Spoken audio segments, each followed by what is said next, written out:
Hola amigas y amigos, Abel Reynoso, una vez más aquí con ustedes. Estamos hablando de uno de los delitos posiblemente más perversos que hay entre la humanidad hoy en día, que es la esclavitud de los seres humanos oficial y legalmente. Hablábamos precisamente, les comentaba yo, de que en ciertos países, o sea, siempre se ha utilizado a sociedades pobres para trabajar para los ricos. Esto lo encontramos en todo el mundo. Lo encontramos en Asia, lo encontramos en Medio Oriente, lo encontramos en África, lo encontramos en Latinoamérica, lo encontramos en Europa y lo encontramos en Estados Unidos. Yo he viajado por todo el mundo y le puedo asegurar que yo he ido a lugares en el mundo en el que he encontrado gente de otros países trabajando horas y horas y horas con muy poco dinero de pago y con extremos circunstancias. No hay aire acondicionado, hace mucho frío, no hay suficiente tiempo de descanso, la comida es mala, la explotación, las facilidades que le dan. Les comentaba yo que hubo un documental no hace mucho tiempo, hace unos años atrás, de Qatar, que está construyendo todos los grandes estadios que son impresionantes, multimillonarios, superbillonarios. Esos estadios van a ser algo impresionante, verdaderamente. Han sido construidos con mano de obra extranjera.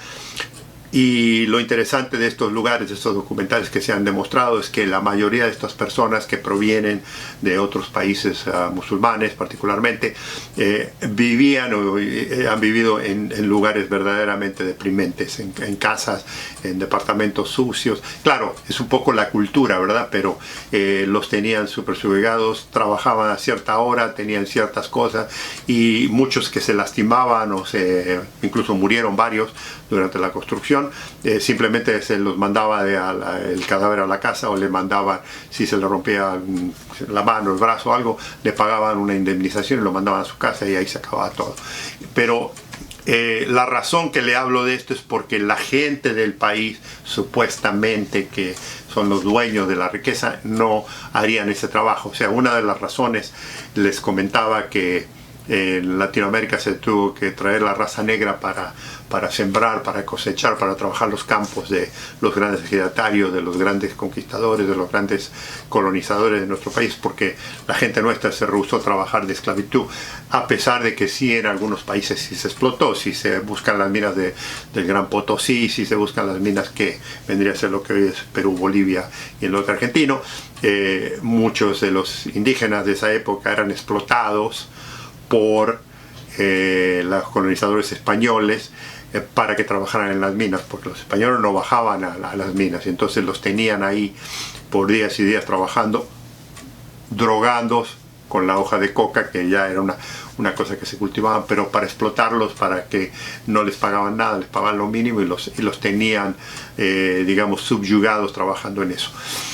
Esta historia de opresión sobre los seres humanos siempre ha ocurrido, le vuelvo a repetir, ha ocurrido en todo el mundo, y aquí en Estados Unidos particularmente con la raza negra, en la parte del sur de los Estados Unidos, donde las cosechas de algodón, las cosechas de ejidatario, siempre fue una explotación tremenda, que fue lo que causó la famosa guerra civil en Estados Unidos, entre el norte de Estados Unidos y el sur de Estados Unidos, en la que el presidente Lincoln luchó por que se emancipara el país y que dejara esta esclavitud.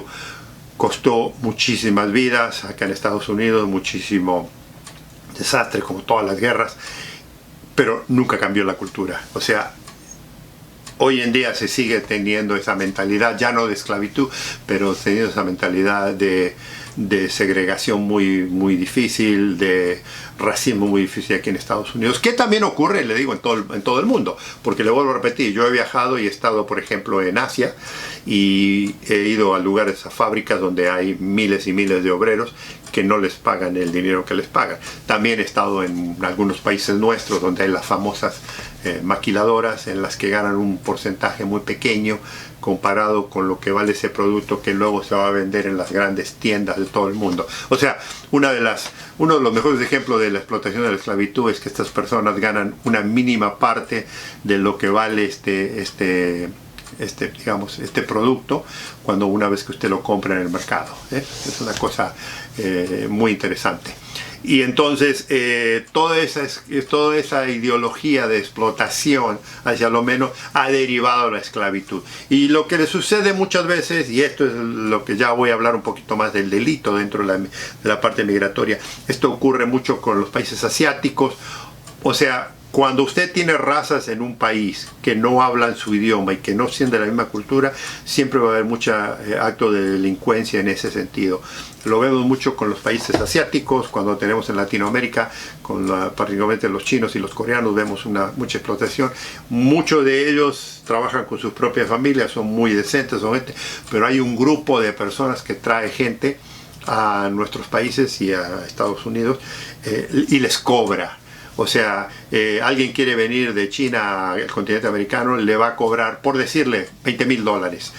Obviamente esa persona que es una persona campesina, es una persona que no tiene dinero, hace un arreglo comercial con la familia de la joven o del joven y le dice: vamos a llevarlo a que trabaje a Estados Unidos, le vamos a conseguir un buen trabajo, le vamos a pagar un buen sueldo y te vamos a dar una cantidad.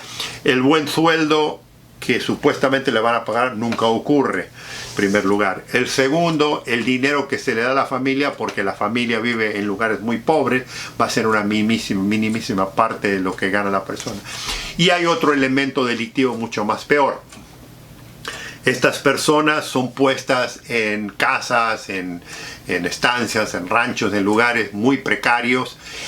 Lo irónico y lo peor de todo esto es que muchas veces nuestra propia gente son los que manejan estos grupos de trabajadores. O sea, tenemos gente de nuestros países que son los que deberían ser los gerentes o los mayordomos de estos grupos, porque los norteamericanos no quieren lidiar con esto. Entonces, como no hablan idioma en eso, los dejan que los manejen esta gente. Y lo vuelvo a repetir, cuando usted tiene un amo y señor que es muy similar a usted, pero que lo maneja, usted está sujeto a cualquier tipo de aberraciones y de problemas. Entonces, ¿qué pasa? Trabajan bajo esto. ¿Y qué sucede? Si le dan una cama que pues, generalmente es de mala calidad, si los hacen trabajar largas horas, y si le dan de comer cierta cantidad de comida al día y todo eso. Pero todo eso se lo cobran, no es gratis. Y le voy a decir lo que sucede. Vamos a decir que como trabajador, el trabajador debe $20,000. Esos $20,000 los tiene que pagar ese trabajador durante el tiempo que sea necesario que gane tanto para pagar el hecho de que lo trajeron a Estados Unidos. Y supuestamente de ese dinero le mandan un porcentaje a la familia de este individuo. Esto, aunque usted no lo crea, sucede muchísimas veces aquí en Estados Unidos. Ahí porque muchas veces estas famosas redadas de inmigración no son siempre porque hay ilegales, sino porque a los ilegales se los explota. ¿Y quién los explota? Los mismos estadounidenses. Y no estoy hablando de compañías que no las conocen, estamos hablando a veces de compañías muy grandes. Hoy en día todo esto ha cambiado un poco. La ley se ha puesto más difícil, los derechos humanos en todo el mundo han presionado a Estados Unidos y entonces ya no es fácil esconder, pero de vez en cuando esto sucede y generalmente sucede en fábricas o en compañías que trabajan con el agro, que trabajan con los animales que producen, como por ejemplo las vacas, las gallinas, todo eso.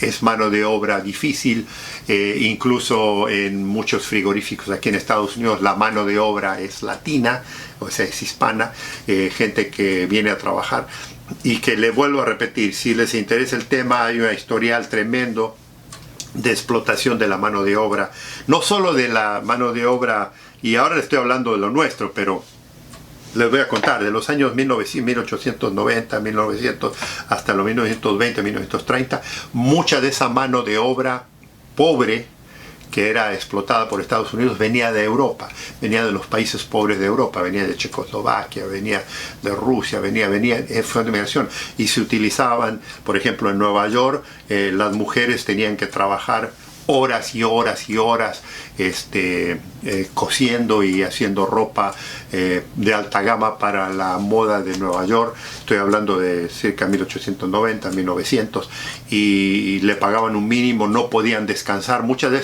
estas historias son apasionantes y son fascinantes. Las mujeres tenían que, obviamente se acuerda cómo se vestían de todo, de pie a cabeza, no es como hoy en día que trabajaban con unos calores impresionantes en Nueva York en el verano, con la humedad y un calor tremendo, no había ventilación, no había, cerraban las puertas para que las mujeres no pudieran, porque eran todas mujeres, eran mesas y mesas y mesas de máquinas de coser. Las mujeres no podían tomarse descanso, no podían ir al baño muchas veces, no podían comer, no podían salir, y eran 8 o 10 horas, y obviamente había muchas que se enfermaban, muchas que no aguantaban por el calor y demás. Y es más, un tema sumamente importante que pasó en Nueva York, una de estas digamos casas de costurería de alta gama, hubo un incendio en el que murieron cientos de mujeres calcinadas porque no pudieron escapar el incendio, porque los dueños del lugar les cerraron las puertas para que no salieran afuera. Y cuando se les prendió fuego, imagínense, tenemos 100, 200, 300 personas trabajando una al lado de otra, hubo una cosa, alguien hizo un incendio, se prendió fuego y muchas se tiraron del séptimo, octavo piso de un edificio que todavía está en la ciudad de Nueva York. Es ahí donde empieza el famoso movimiento de la mujer a caso de esto, y de ahí han salido muchas cosas. Pero ¿sabe qué? Hoy en día sigue siendo este mismo problema. Mucha de esta gente ilegal, porque estas mujeres se volvieron lo mismo, no tenían residencia, entonces eran controladas. Y algunas legales le daban cierta documentación, cierto pasaporte de trabajo, en el que usted estaba obligado a trabajar en eso. Si usted dejaba ese trabajo, estaba sujeto a que lo arrestaran y que lo deportaran inmediatamente. Y como muchas de esas personas habían venido con sus familias en algunos casos, o dependían de él, no querían. Imagínense las atrocidades de lo que se debe haber ocurrido, sobre todo porque muchas de estas muchachas, porque eran muchachas, muchas eran muchachas muy jóvenes, deben haber sufrido de todo tipo, porque todos los jefes eran hombres. Piénsenlo. Todo eso es parte de esa forma migratoria que yo le digo, de esa explotación, de esclavitud que ha ocurrido. Y estoy hablando de hace, ¿qué? 100 años atrás. O sea, no estamos hablando de hace 500 años. Y sin embargo se sigue repitiendo. Y hoy en día se sigue explotando esta gente. Y se sigue explotando en otra forma. ¿Cuál es? La forma de prostitución. O sea, le estaba hablando del tema laboral, pero hay otro tema que es el tema de la prostitución. Y la prostitución es un tema mucho más global, mucho más expansivo. El apetito sexual de los seres humanos es impresionante, nunca ha dejado de ser, pero mucha de esta prostitución que usted ve hoy en día son mujeres por lo general, pero también hay jóvenes, hay muchachos jóvenes que son forzados por el sistema a proveer actos sexuales a la gente por mucho dinero. Y esto es peor, porque estas sí están impresionadas, las tienen, digamos, impresionadas por el sistema, en el sentido de que no pueden hablar nada porque ellas saben que es un acto ilegal la prostitución en muchos países.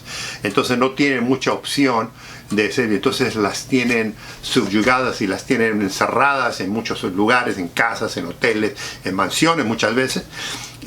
Y tienen que cumplir, y cuando dejan de ser importantes o dejan de tener, pueden pasar muchas cosas, porque obviamente se enferman, obviamente tienen problemas físicos y demás. Esto en algunos lugares se las elimina, en otros lugares se las manda de vuelta a su país, en otros lugares si tienen suerte y se desaparecen, se pueden volver a la sociedad, porque imagínense el tipo de trabajo que tienen que hacer, simplemente tienen ciertos años de productividad.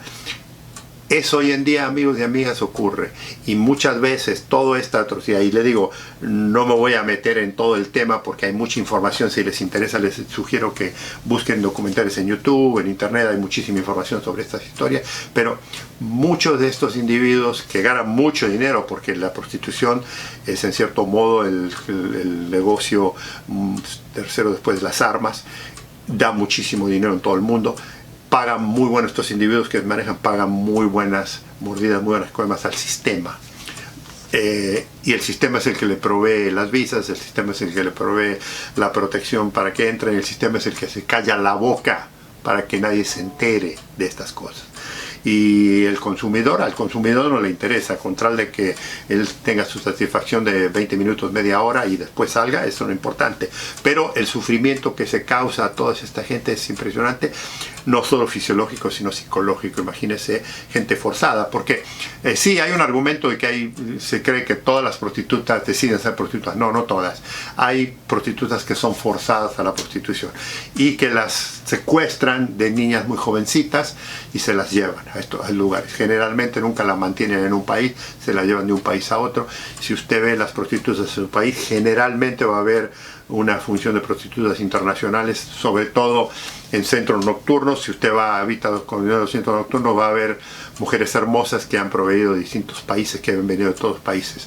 En los países en Latinoamérica vemos gente de distintas razas, de distintos lugares que vienen y que son muchachas muy jóvenes.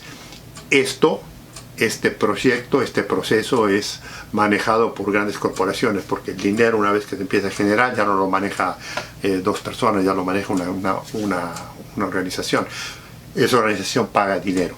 Le digo, no directamente vinculado al gobierno, aunque sí ha habido casos en los que ciertos políticos, ciertos jueces, ciertos diputados, ciertos jefes de la policía, ciertos se han sido vinculados a este negocio, pero por lo general sucede dentro del círculo muy alto de la cúpula política de ese gobierno, y estos delitos también son parte de la institución. Y lo vuelvo a repetir, sí son manejados por la gente de abajo, pero el poder y la manipulación alta sucede desde el punto de vista muy alto de la alta alcurnia política y social de su país. Desafortunadamente es algo muy triste, algo que el mundo está luchando mucho, que sí se puede, pero le vuelvo a repetir, es muy difícil porque la corrupción es muy alta en esto y hay mucho dinero, y cuando hay mucho dinero siempre hay mucho más interés, el interés personal que el interés humano. Amigos, amigas, los dejo aquí con esto, los invito a que me sigan, los invito a que hagan comentarios y nos vemos en el próximo video, porque vamos a continuar con otros temas muy relevantes. Un gusto.